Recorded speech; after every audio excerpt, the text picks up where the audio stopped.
Assalamualaikum warahmatullahi wabarakatuh. Halo guys, kembali lagi bersama saya Bobby Herier.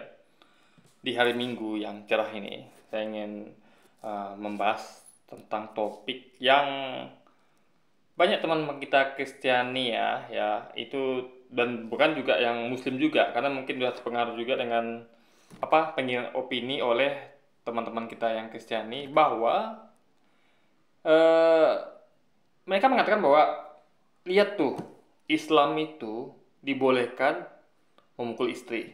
Ya. Bahkan lebih ekstrim lagi, mereka mengatakan bahwa Islam menyuruh laki-laki suami untuk memukul istri. Nah, itu tingkat ekstrimnya ya.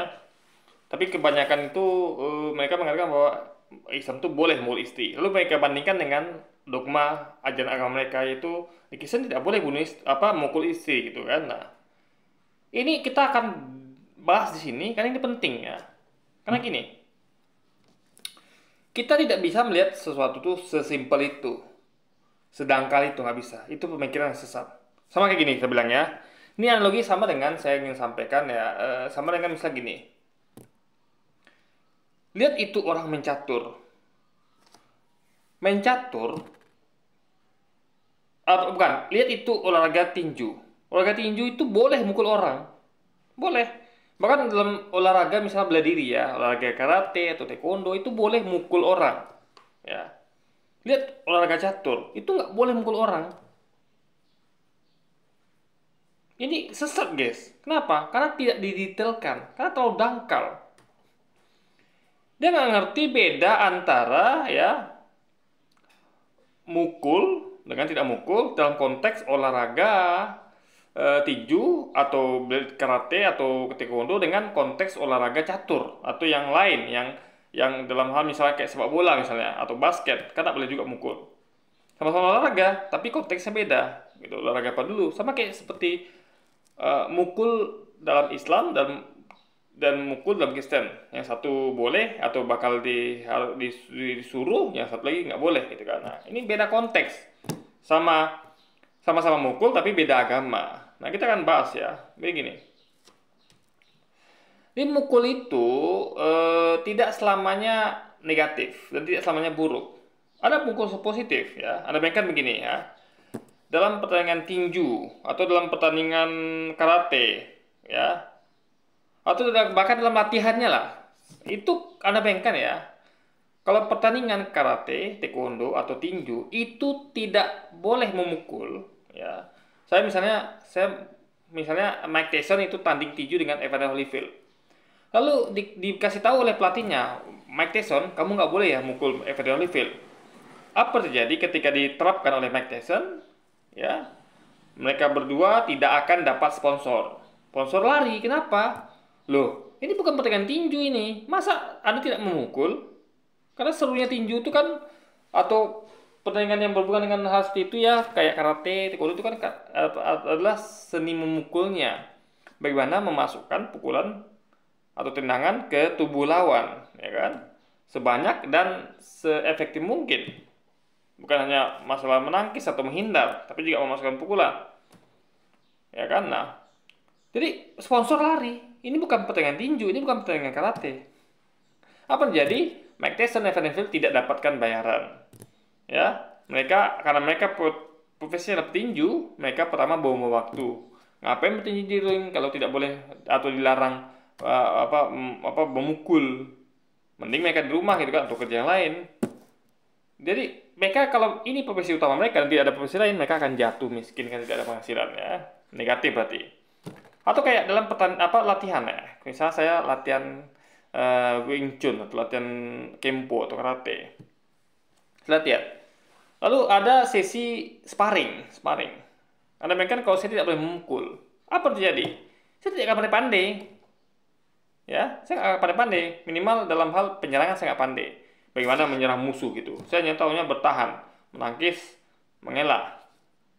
Pertarungan tidak akan efektif kalau Anda hanya menangkis dan mengelak. Sana sampai kapan Anda bisa menangkis dan mengelak? Nggak mungkin selamanya. Anda bertarung dengan orang ya, Anda hanya menangkis dan mengelak sampai kapan? Anda perlu menyerang untuk melumpuhkan lawan bahkan, sehingga dia berhenti menyerang Anda. Tapi kalau Anda terus bertahan ya, sampai kapan pertahanan Anda akan tidak jebol? ya akan jebol juga gitu, sehebat apapun Anda. Karena lawan akan belajar juga dari kita. Oh, ternyata kalau serang sistem ini dia begini. Lawan tuh akan mengadaptasi. Nah, kita tuh akan terbaca lah pola bertahan kita, guys. Dia akan pakai cara lain gitu. Karena kita kasih ruang bagi dia untuk belajar. Oh, ternyata dia tuh bertanya begini. Sama kalau kita misalnya main bola, Anda hanya bertahan, bertahan, bertahan, ya, Anda tidak menyerang, ya, Anda akan lambat-lambat akan kebobolan. Musuh akan mempelajari dengan banyak waktu yang tersisa karena musuh itu menyerang terus, Anda hanya bertahan. Musuh punya banyak waktu untuk mempelajari Anda. Oh, ternyata dia bertahannya begini. Ketika kita kasih umpan lambung ke tengah, dia begini. Musuh akan ubah taktiknya. Anda tidak siap dengan itu, Anda akan kebobolan, guys. Jadi apa yang terjadi? Tim akan kalah dan bahkan yang ekstrim Anda akan dipecat atau klubnya akan rugi ya kalau di bisnis ya, atau klubnya akan bakal bubar lah karena tidak ada lagi yang mau nonton. Siapa sih mau nonton tim yang kalah terus, yang kebobolan terus tidak pernah menyerang gitu kan? Dan bahkan klub bisa bubar karena tidak menarik lagi. Untuk apa bikin klub yang tidak menyerang, tidak nyetak gol? Skornya 0-3 terus kebobolan terus gitu kan, tidak pernah nyetak gol satupun. Itu apa? Nah, jadi mukul ya atau menyerang itu tidak selamanya negatif ya. Kita tidak ngomong dalam konteks perang ya, pasti ya. Perang itu kan memang harus menyerang dan diserang. Nah, mungkin ada tuh berperang tuh hanya menghindar terus kan tidak mungkin. Tentu harus melakukan penyerangan, penyerbuan. Ya, nah mungkin ada tuh anggaplah perang apa aja lah, perang dua pakai senjata lah, perang tank kosong aja lah. Kayak tawuran massal. Itu Anda mungkin hanya menghindar dan bertahan. Anda pasti akan harus memukul balik sehingga musuh itu akan kalah gitu. Kalau tidak, Anda tidak mungkin bisa bertahan itu kan. Nah, di konteks mukul ini ya nggak bisa diartikan sesepit itu. Oh, Islam boleh mukul istri, maka diharuskan. Lalu salah ajaran itu buruk ya. Lalu Kristen itu nggak boleh mukul istri, berarti bagus, nggak gitu logikanya. Ya, jadi saya sampaikan bahwa mukul itu justru bagus gitu. Kalau petinju tidak memukul lawannya, dia tidak akan dapat uang, tidak akan dapat bayaran. Kalau itu posisi utama, dia akan jatuh miskin, guys. Bahkan bisa kelaparan. Kenapa? Nggak dapat uang dari tinjunya gitu. Juga kayak pertandingan yang lain lah, karate apapun itu gitu kan, yang berhubungan dengan dunia pukul memukul. Juga kayak misalnya kayak ya dalam sparringnya misalnya. Sparring kalau Anda tidak memukul, Anda tidak akan bisa pandai dalam hal minimal jurus-jurus atau metodologi penyerangan gitu kan terhadap musuh. Nah, jadi juga contoh gini ya. Dalam tentara itu ada sesi memukulnya ya. Anda kalau mengerti ya kayak di dunia militer atau yang ya kayak tentara, polisi, PP itu atau IPDN itu ada sesi memukulnya. Tapi memukulnya bagaimana dulu ya? Saya tidak menyarankan Anda untuk memukul yang Anda tidak pahami. Kita boleh mukul tapi harus paham ya. Bagaimana cara memukulnya, untuk apa kita memukul, lalu esensinya itu kita harus paham. Jadi jangan sembarangan memukul. Itu tidak saya sarankan gitu kan. Nah, yang penting Anda harus mengerti bahwa mukul itu nggak selamanya buruk ya. Tapi bisa jadi baik bahkan gitu. Nah, asal sesuai tempatnya, sesuai waktunya, sesuai juga dengan kondisinya, gitu kan. Nah, jadi kayak mengajar, ya. Di tentara itu kalau tidak ada seksi pemukulan, itu tentara tidak bisa berhasil, kalau tidak dikerasi, gitu kan. Nah, coba Anda bayangkan pelatihan tentara sama kayak pelatihan anak TK misalnya. Anak-anak kita pagi ini kita belajar menggambar ya, anaknya nangis, nggak dipukul, memang bukan, anggaplah ini orang dewasa kita bawa anak kecil. Kalau tentara misalnya kan, kalau berbandingan dengan SD itu TK tuh nangis tuh misalnya tentaranya ngeyel gitu kan, dikasih tahu dia masih melawan gitu kan. Kadang-kadang perlu dipukul ya, dengan pukulan yang tentu bertanggung jawab dan pukulan yang memang harus tepat sasaran dan tidak ngasal gitu guys, ada rumusannya gitu kan. Nah, tentu beda, dia tidak akan, jadi pengajaran TK itu beda dengan tentara gitu guys. Tentara tentu ada sisi mukulnya gitu kan. Nah, kalau tidak mau jadi apa tentara di dunia ini gitu kan, tidak terbiasa menghadapi pukulan, minimal simulasi lah gitu kan. Nah, jadi Anda harus paham bahwa jadi tidak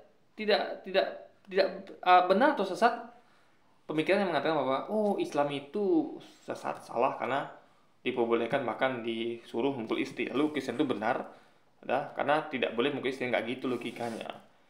Anda bayangkan bahayanya kalau kita tidak melakukan pemukulan. Ya tadi itu, olahraga bela diri atau tinju, Anda tidak mukul, Anda tidak dapat bayaran. Anda bisa jatuh miskin dan kelaparan, guys. Karena tidak ada kerjaan misalnya. Atau dalam olahraga itu juga Anda tidak akan pandai gitu. Karena Anda tidak belajar untuk memukul gitu, guys. Nah itu. Jadi contoh juga kayak mendidik anak. Anak itu ya atau istri itu kalau dididik itu kadang-kadang kita perlu mukul ya. Kenapa? Karena kita tuh perlu tingkatan-tingkatan. Kita harus melebarkan tingkatan kita dalam artian tingkatan hukuman. Karena ada namanya reward and punishment. Orang akan berhasil kalau kita tegakkan namanya reward and punishment. Nggak cukup hanya reward saja, harus ada punishment. Saya sering katakan ya bahwa reward itu adalah sesuatu yang mendorong dia ke atas. Bukan mendorong ya, menarik dia ke atas ya. Sehingga dia akan tarik untuk ke atas. Hukuman adalah untuk mendorong dia dari bawah gitu. Jadi dia tuh adanya posisinya harusnya minimal di tengah-tengah. Kenapa? Dia takut kalau tidak didorong di bawah dia akan jatuh ke bawah. Karena ada hukuman itu gitu kan. Karena kalau dia melakukan kesalahan dia akan dihukum dan berarti jatuh ke bawah dia. Dia nggak mau itu jadi maka dia tuh dengan adanya sanksi itu hukuman itu dia akan bertahan di tengah gitu minimal. Dan dengan adanya reward dia akan ditarik ke atas. Kenapa? Karena dia tentu akan nggak puas saja sekedar berada di tengah gitu, dia pengen dapatkan lebih gitu. Nah kebetulan ada hadiahnya, rewardnya, maka dia akan tertarik untuk maju ke atas. Nah itu makanya penting reward and punishment untuk mendorong dari bawah dan naik ke atas gitu guys. Sepahami logikanya. Jadi dan hukuman ini itu harus dibikin tingkatan. Kenapa? Agar manusia itu paham. Karena manusia itu kadang-kadang nggak cukup hanya dikasih tahu sekali. Karena kan ada manusia yang perlu dikasih tahu berkali-kali dan metodologi memberitahunya nggak boleh juga sama, monoton. Misalnya gini, kita hari ini marah sama dia tidak mengerti atau bahkan bukan tidak mengerti, yang nggak mengerti masih mending lah. Dia ngeyel gitu, dia membangkang, ibaratnya memada gitu guys, melawan. Nah, besok kita marahin lagi dengan metode yang sama, dia melakukan lagi, begitu terus. Tidak ada peningkatan level, tingkat punishment itu, tingkat peneguran itu. Bahkan dia bosan nih orang kerja marah-marah terus itu. Dan dia tidak apa, dia merasa bahwa besok pasti marah-marah lagi. Jadi bagi dia hal biasa, maka kita harus tingkatkan levelnya. Ya. Makanya ada negur dengan halus, naik level lagi negur dengan agak halus, lalu menegur dengan keras, baru dilakukan pemukulan misalnya. Jadi ada tingkatannya sehingga manusia sadar bahwa ternyata nih orang udah naik marahnya. Besok naik lagi. Besok apa lagi ya? Nah dia berpikir nanti ekstrim bahkan. Ini habis mukul nih jangan dia bisa lebih lagi. Sehingga itu akan membuat manusia tuh alarmnya tuh ditingkatkan terus. Misal contoh Anda bangun pagi, kita pagi-pagi menyetel alarm ya. Itu kita nggak bangun dengan alarm level, misalnya volume kita tuh kita nggak mau berisik pagi-pagi tetangga nanti nggak enak sama tetangga. Kita bikin level alarm misalnya adalah volumenya 20%. Nyata dengan level itu kita nggak terbangun gitu guys, ya kan? Besoknya kita tingkatkan lagi jadi 40% misalnya, nggak bangun juga, 60-100% baru kita bangun. Nah jadi perlu ada, dan kita tahu bahwa 100% ini mengganggu tetangga, besoknya balikkan lagi 20. Tapi kan nggak juga kita bangun, naik lagi 40, begitu terus. Itu lebih bagus dibandingkan besok hari ini kita level volumenya 20%, nggak bangun, besok 20% lagi, ya kita tentu nggak bangun juga, karena levelnya sama. Nggak ada peningkatan level guys. Semakin rank itu melebar, semakin bagus. Kita punya fase untuk bersiap gitu. Paham ya? Kita bisa, karena nggak semua orang tuh pakai satu metodologi. Paham ya? Nggak semua orang tuh bisa hanya dengan sekedar ditegur secara halus dia berubah, atau ditegur secara kasar dia berubah. Perlu kadang ada pemukulan baru dia berubah gitu. Bahkan ada orang yang dia apapun itu nggak berubah, itu namanya orang nggak waras guys ya. Orang yang tidak mikir masalah itu gitu, udah kita pukul pun dia masih melakukan gitu kan. Nah, jadi perlu hal itu. Dan mukulnya bagaimana dulu ya, bagaimana mukulnya itu harus dibahas juga. Nah dalam Islam mukul itu saya katakan sering kali ya, ada syarat-syaratnya. Jadi nggak sembarangan, nggak asal ya boleh mukul langsung mukul, nggak gitu ya. Yang pertama adalah tidak boleh pada area-area yang seperti wajah, ya nggak boleh. Di area itu adalah selain wajah, ya. Misalnya di bahu atau di dada, bukan alvital, maksudnya bukan alvital ya, maksudnya tuh di area yang bukan alvital, tapi yang bukan ibaratnya daerah yang selain muka dan alvital gitu kan. Nah, itu areanya, nggak boleh di wajah ya. Kedua, tidak boleh menyakitkan, tidak boleh terasa sakit. Nah, saya contohkan kan. Ini contoh terasa sakit guys. Nah, ini sakit nih, sakit itu ya. Nah, jadi mukulnya tuh nggak boleh sakit, berarti begini. Nah, ini mukul juga nih. Siapa bilang ini nggak mukul? Ini dia mukul, tapi nggak sakit. Anda tahu tarik piringnya? Nah, ini kan mukul juga. Lalu dia begini kan? Ini kan mukul-mukul itu namanya guys, nggak sakit. Itu level mukulnya gitu, nggak boleh terasa sakit. Mungkin orang bilang bahwa kalau gitu udah mukul loh, ada gunanya. Kenapa? Karena kan tadi kita bilang tingkatannya. Kalau mulut saya bicara nggak mampu, harus pakai fisik dan mereka tahu, oh ini tangan sudah melayang ini pun nggak sakit. Berarti yang selama ini hanya ucapan berubah jadi perbuatan, sehingga dia tuh akan naik alarmnya akan naik guys. Oh berarti ini orang udah marah luar biasa, udah marah. Jadi tingkat marahnya itu sudah beda dengan hanya sekedar negur saja. Naik level, alarmnya juga akan naik. Orang ini akan cenderungan untuk berubahnya lebih tinggi. Kenapa? Karena kita tuh menaikkan alarm yang ada di tubuhnya, di dirinya gitu. Karena kita menaikkan level dari hukumannya, punishmentnya gitu kan. Nah, itu yang terjadi guys. Lalu berikutnya adalah tidak boleh membekas.